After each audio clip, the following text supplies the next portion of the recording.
I had a guest on the show last year named Claude Silver, and Claude has a really cool role for Gary Vaynerchuk.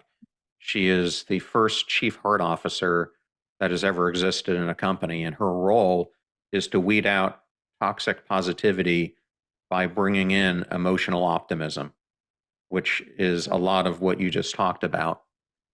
And I want to jump to part two of your book. You've mentioned it a couple times, but it's all about bounce factor and what makes you bounce. And we've been talking about a number of these things throughout the interview, which are your upbringing, your current environment, emotional capacity, which we just covered, and self awareness.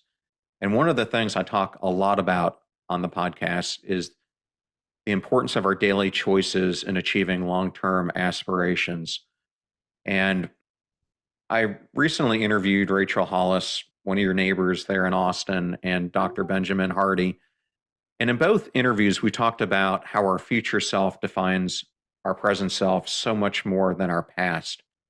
Why do we need to use this bounce factor as a way of looking forward and navigating what we want our future self to be? Yeah. Oh gosh, I love this question. And you're such a great interviewer, John. I think many times, if we don't want to get stuck in the same circumstance, as you talk about passion struck, right? Passion struck gives people a North Star. It gives us a North Star to what we are working towards. And I can talk about how do we manifest the things that we want in our life as well. But it starts with, well, if we are even turning a new leaf because something sucked. That's why the book is called That Sucked, not This Sucks, because this would imply that we're still stuck in the suck. It's that sucked to give reverence to whatever did suck in the past and to acknowledge its presence, to acknowledge that it wasn't pleasant, but to also say, hey, what's now what? What are we going to do next? We're going to paint a picture forward. What is that next step? What is that now what going to look like for you? And in order to build that foundation, the bounce factor is your building block.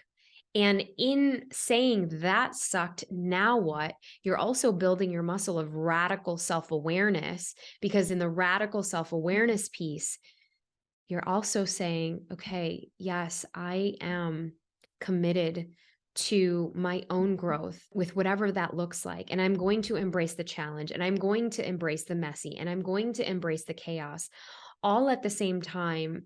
But really, what I'm doing is practicing my own inner awareness, my own inner GPS, my own inner guidance, so that I'm not going to repeat those same patterns that got me here. I'm going to choose a new reality because now I know better. Only if I choose to pay attention. And that is your radical self awareness. That is strengthening that bounce factor.